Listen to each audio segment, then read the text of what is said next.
శివ పార్వతులేమో ఈ దంపతులనిపించాలి, ప్రతి సంసారంలోనూ మా కథలే వినిపించాలి.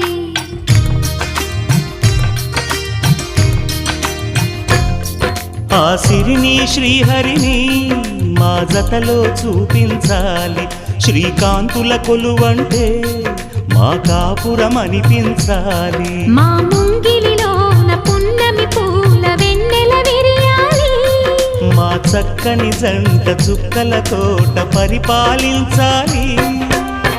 కలలో ఇలలో ఏ కన్నెకి ఇలాంటి పతి రాడనిపించే వరుణ్ణే వరముగ ఇవ్వండి, కని విని ఎరుగని వేడుకతో వివాహం జరిపించండి.